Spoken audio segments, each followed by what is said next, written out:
andaiá, seu padre vigário venha me ensinar a dançar. Nandaia, nandaia, vamos todos nandaiá, seu padre vigário venha me ensinar a dançar. Põe essa terra, se não servir essa. Tudo bem a todos e a todas, viu? Eu tô aqui hoje mais uma vez no estúdiozinho do Teatrinho TV e nós vamos falar hoje com Mariana, né? Mariana que é cineasta, produtora, artista, multiartista do estado do Mato Grosso do Sul, e a gente está trazendo mais uma personalidade daqui do nosso estado para o estúdiozinho. Você que quer ser entrevistado, chama a gente. Então seja bem-vinda, Mariana, seja muito bem-vinda, viu? Vamos falar um pouco da sua carreira. Primeiro eu gostaria que você nos falasse quem é você, se apresente para o mundo, se apresente para o estado do Mato Grosso, se apresente para Goiás, que também assiste o nosso programa. Fica à vontade. Centro-Oeste. Centro-Oeste todo. Mariane Lopes, tenho 26 anos, sou artista, multiartista, né, como o Tero falou, produtora audiovisual, produtora cultural, realizadora também, né, de audiovisual, recentemente aí, fotógrafa, enfim, tudo que fizer sentido eu estar produzindo, eu produzo. E aí tô nessa caminhada há 4 anos, né, de viver da arte e da cultura, e é isso. Tá. Ô Mari, você tá trabalhando com cinema recentemente, você falou, né? Sim. Mas o que você tem produzido? Você é da macumba, você tem uma religião? Fala pra gente disso, porque você fez um filme recentemente Sim. sobre isso, né? E a gente vai falar mais sobre esse filme já, né? Sim.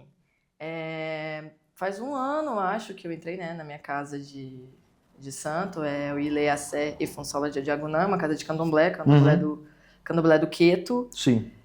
Fica ali no Jardim Seminário. E é isso, assim, né? O que eu posso dizer é que sou filha lá esse tempo e que é uma experiência que eu vivo recentemente na minha vida também, que é uma quebra uma desconstrução e uma quebra de paradigmas, enfim, pra mim. Mas é um processo muito, muito bom, muito evolutivo, assim. Inclusive, esse processo, ele me encaminha também para um caminho de pensar essa coragem de produzir no audiovisual, sim, né? Eu acho que tudo causa uma fusão ali quando eu crio essa coragem, né? Mas aí eu crio essa coragem de realizar um filme dentro do meu Ilê, assim. Certo, e você vem do jornalismo? Eu venho de autodidata. Autodidata. Sou uma artista autodidata, assim. Não fez nenhuma faculdade, essas paradas, não. Pode crer. E você, quando foi fazer esse filme seu, qual foi o maior desafio, assim, de produzir um filme aqui no estado? Eu não tive muito desafio, você acredita? Eu acho que foi uma produção, assim, muito leve, Tero, porque tem uma história interessante por trás disso. Surgiu com a entrada de uma irmã de santo minha, inclusive, Ângela Maltevão, a minha irmã, sim, de santo. E ela entra nada nos editais, né? E aí ela logo entrou, a gente formou um grupo de fundação que a gente quer regularizar a CNPJ, e a gente decidiu que vai ser uma fundação cultural, sim, dentro da nossa casa. E aí a gente colocou ela, enfim, eu, alguns irmãos que pensam cultura, que tem bastante artistas lá dentro do terreiro. E aí ela mandou esse edital que é da Fundação Palmares, que chamava Sabores e Saberes. E aí a gente tinha que produzir um vídeo receita, né? Então, a gente tinha que fazer uma comida vocativa de orixá, ao mesmo tempo falar de comunidade, amor, ancestralidade ali, e mandar para a Fundação Palmares. E aí a gente ficou nesse impasse, será que a gente faz, não sei o quê? Aí um irmão chegou em mim, Mari, vamos fazer, faz lá para nós, vamos para cima. Falei, vamos para cima. E aí eu chamei a Lua Maria, uma artista maravilhosa também aqui de Campo Grande, falei, Lua, vamos fazer? Você pega uma câmera, eu pego outra, eu faço o take aberto, você faz o take fechado e a gente faz esse vídeo. Ela falou, beleza, vamos. Aí no outro dia eu falei, Lua, vamos aproveitar esse momento e vamos chamar a Zequed, os Ogãs, que são cargos do terreiro, né? São cargos importantes. Sim. Que no terreiro de Candomblé tem essa hierarquia, né? Babalorixá, Ogã, Eked, Ogã. E os filhos mais velhos aos mais novos, né? Falei, mas vamos chamar a Zequed, os Ogãs e alguns irmãos pra gente entrevistar. E deixar algumas coisas feitas e depois eu edito outro vídeo e vejo o que dá pra fazer, o que dá pra reaproveitar de tudo isso. E também gravei com meu pai. Gravei numa noite com meu pai, coloquei uma lapela nele, gravei com o celular e peguei algumas falas dele, que era importante também falar do Ilê. Então eu fiquei com um monte de material, porque o vídeo, sim, receita mesmo era de 5 minutos no máximo, entendeu? E foi gritando, assim, e sobrou muita coisa. E aí eu decidi fazer esse curta. E eu queria saber, quando você foi fazer esse filme em específico, você buscou algum apoio? Teve algum apoio para você fazer? Ou você fez na mão mesmo, na marra? Porque, assim, fazer um filme é muito caro, né, Mari? Sim. Então, assim, você me diz, não teve muito desafio, Tério, mas financeiramente, como é botar esse filme no mundo? Cara, é muito tranquilo porque ele é um filme de guerrilha, ele é um filme independente. Eu, inclusive, emprestei uma câmera de uma amiga, Camila Vilar, maravilhosa também. Falei, amiga, empresta sua câmera aí, porque já tinha um microfone externo. Então, tipo assim, a gente não teve uma mega produção audiovisual com equipe, com AD, com produção. E o mais bonito desse filme é isso, né? A gente se uniu enquanto irmãos de santo. Falei, a gente vai gravar esse vídeo, que aí, no caso, é um vídeo receita, né? Essas 2 diárias que a gente fez, que foram 2, foram todas em prol desse vídeo receita. Mas na minha cabeça, e conversando com a Lu, sabe, eu tava sempre no diálogo de falar, olha, amiga, a gente vai fazer um pouquinho a mais. Porque eu queria aproveitar esse momento, assim, né? Porque eu acho assim também, Tero, tem códigos que não se falam, né? Sim. Dentro da negritude, dentro das religiões de matriz africanas de povos de terreiro, da Umbanda e do Candomblé, tem coisas que não dá pra se falar. Lá na nossa Casa de Santo a gente tem uma regra que não se fotografa algumas coisas, que não se mostra algumas coisas, porque é delicado, né? Sim. E a religião, ela é demonizada. A Umbanda e o Candomblé são demonizados. Eu entendia isso. Eu tinha esse pensamento de que se eu encontrasse uma oferenda no meio da rua, eu ia, sei lá, eu ia pegar algum espírito, enfim, ficar demonizada. Então, eu quis mostrar nesse filme o nosso cotidiano, a nossa união, a nossa comunidade. E por isso que eu falo que eu não tive nenhum desafio, porque eu estava dentro do meu território, né? Sim. Daquele quilombo, vamos dizer assim, Sim. que né? É uma extensão ali do quilombo. E com os meus irmãos, com a autorização do meu pai, então, e com uma câmera que eu não precisei alugar, e com pessoas que eu também não precisei acertar cachê nenhum, porque todo mundo estava muito disposto a fazer, então a gente fez independentemente, assim, né? Você tem família aqui, Mari? Tenho. Sua família é de religião parecida com a sua ou não? Minha família é totalmente evangélica. Assim. Evangélica. Como é que eles lidam com isso? Eles não lidam. Eu também não comento, assim. Você não comenta, Não né? comento porque eu acho que também é isso, né, amigo? Eu não vou entrar nessas questões de falar, olha, isso aqui pra mim é certo. E eu não entro em várias discussões, assim, né? Eu sou uma mulher que se considera parda, lésbica, candomblessista agora, da esquerda, enfim, né? Aquele estereótipozão que não... Hoje, pra mim, na maturidade que eu tenho, eu não discuto mais. Sabe? Eu vivo o que eu vivo. Se você quiser caminhar comigo, você caminha, senão a gente... Mas também eu entendo também as diferenças, eu também entendo as outras religiões, inclusive eu continuo acreditando em Deus, acredito em Maria, eu acredito em tudo, assim. Sou candomblessista, mas eu acredito em tudo.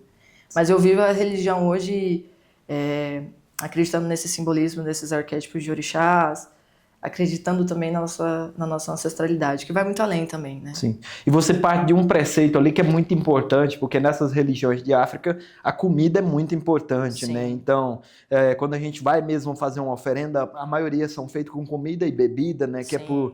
E eles pensam a comida como elemento religioso também, né? Ou seja, aquilo que eu como é o que me constrói, Sim. né? Então, assim, quando você vai fazer o seu filme, você tem um insight para fazer esse outro filme, né, que vai ser exibido agora no Campão Cultural, Isso. No Pantanal Film Festival, né, que está acontecendo ao longo do Campão Cultural. Esse filme que vai ser exibido, ele sai da comida e vai para que campo? Vai para que lugar? Cara, ele vai para um campo de relações interpessoais ali, né? Porque aí eu pego esses momentos que sobraram, né? Essas cenas avulsas. Eu aproveitei muito das falas do meu pai de santo, então ele traz um olhar, umas falas sobre intolerância religiosa, sobre as nossas ações também de comunidade, de território aqui, né? No Mato Grosso do Sul e lá no bairro do Seminário também. Eu entrevisto a EQED, eu pergunto qual que é, né?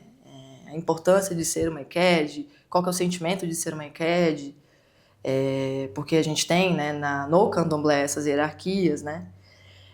Então vai falar muito sobre isso, assim, vai ter algumas entrevistas, né, com essas EQEDs e a importância de ser uma EQED no candomblé, que só tem EQED no candomblé, e com meu pai de santo, né, dessa fala dele, da importância da religião, da intolerância religiosa, do letramento religioso. Sim.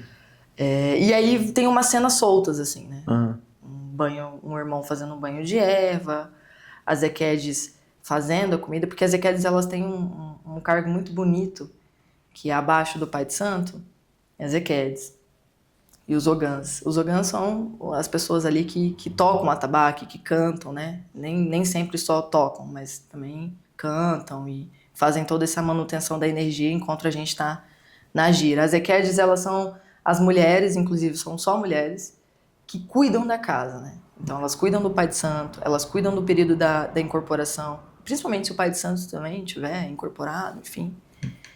Elas são as mãezonas, né, que cuidam da gente também, enfim, faz toda essa questão de coordenação ali, né. É um cargo muito bonito.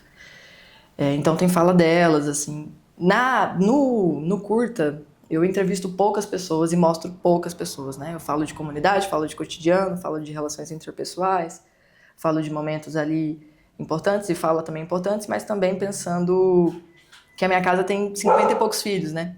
E eu não consegui, obviamente, gravar todo mundo.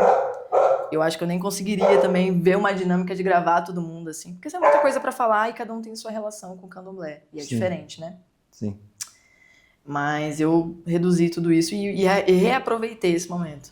É um filme discursivo, então. Apesar de você não discutir algumas coisas, você vai discutir, apresentar a sua religião, né? Sua casa principalmente, para o público, né? Sim. E qual que é o grande diferencial desse filme em relação aos demais que estão no Campão Cultural, né?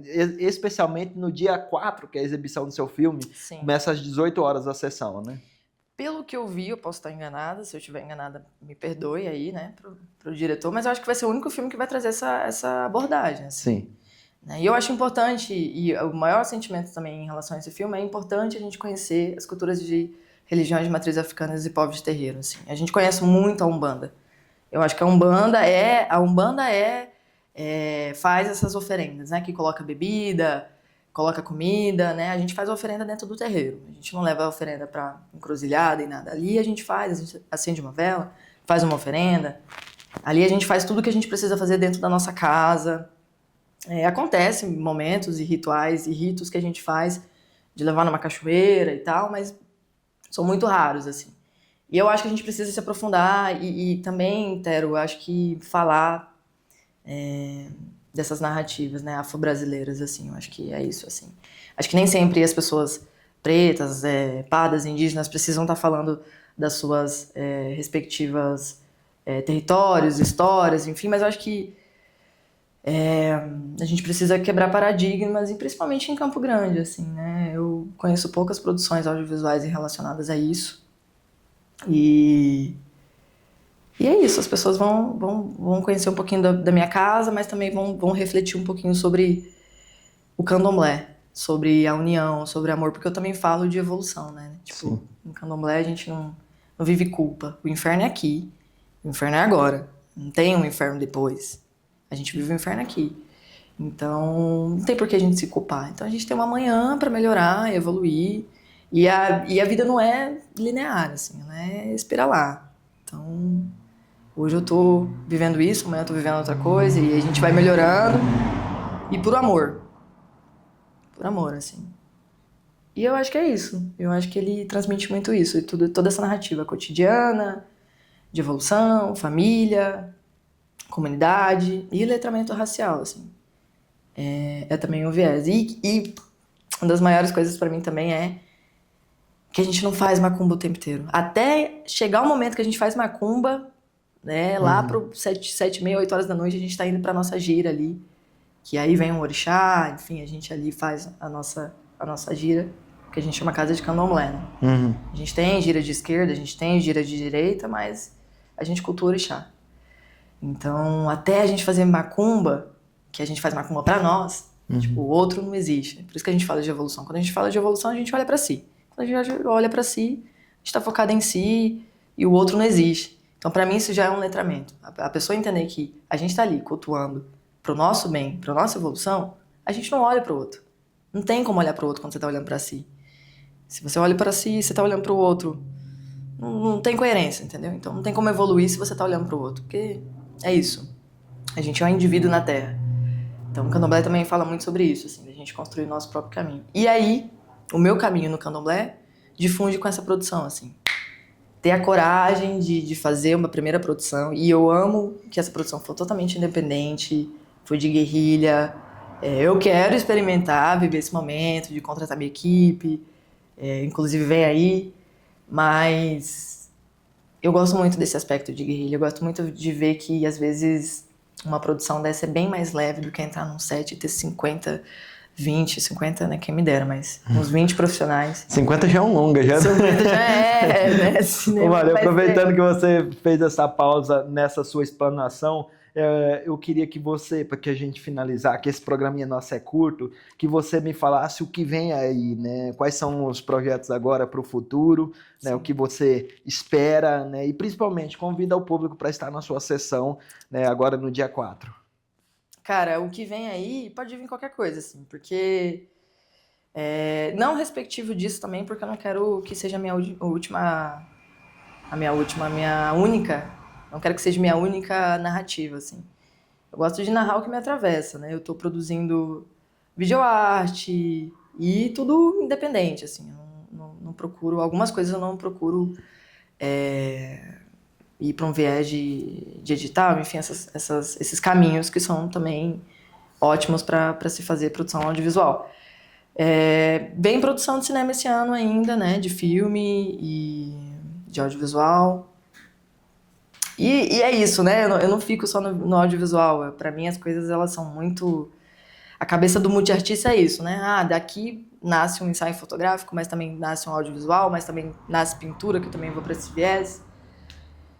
Então, eu tô o tempo todo produzindo, assim. E pretendo também estar fazendo o lançamento dessas produções, porque muitas produções também eu guardo pra mim. E aí, convido vocês pro dia 4/4, às 18 horas, na Fundação de Cultura, no andar 3, no MIS, Museu da Imagem e Som. Vou estar fazendo a exibição desse filme. Gostaria muito que vocês fossem. Entender um pouquinho também, prestigiar meu primeiro filme. Que eu fiz com meus irmãos de santo, com Lua Maria na fotografia, dividindo fotografia comigo. Eu monto, eu dirijo, e aí tem Ana Carolina no estilo, no making-off também. Os meus irmãos de santo na produção, né? Que é Juliana Benítez, Henrique, Kaique, não vou lembrar o nome, o segundo sobrenome de todo mundo, mas tem toda essa galera, um monte de galera envolvida. Inclusive, agradecer também meu pai de santo, toda a minha família de axé, por essa oportunidade de fazer essa produção. E aí, também convido todos vocês que vejam, que estão vendo esse vídeo, que vão ver, que estão vendo, para estar nesse momento e dividir esse momento comigo. Não só comigo também, tem outros produtores maravilhosos também, meu amigo Railson Chaves, que vai estar exibindo Águas, o outro parceiro que eu não conheço, mas também vamos lá ver o filme dele e também incentivar. Acho que vai ser uma noite bonita. E é isso, é importante a gente desconstruir, é importante a gente ter conhecimento de fala, de visão, porque é importante também a gente fazer essa preservação das religiões de matriz africanas de povos de terreiro. E é isso. Qual é o nome do filme? Ileacé e Funsola de Adiagunã, é o nome da minha casa de santo. Decidi deixar o nome da casa, assim, porque é sobre a casa. Sobre a vivência da casa, sobre como a gente vive e como a gente evolui. Então, acho que o nome da casa é bem válido ter nesse título, assim. É isso. Gente, muito obrigado mais uma vez. Vocês sabem que esse programinha é muito curto. Obrigado, Mari. Seja sempre bem-vinda ao Estúdiozinho, viu? Eu estou agradecido e feliz que vocês estão compartilhando, estão discutindo o que a gente discute aqui. Então, queria agradecer mais uma vez. Seja sempre bem-vinda. Um beijo pra vocês.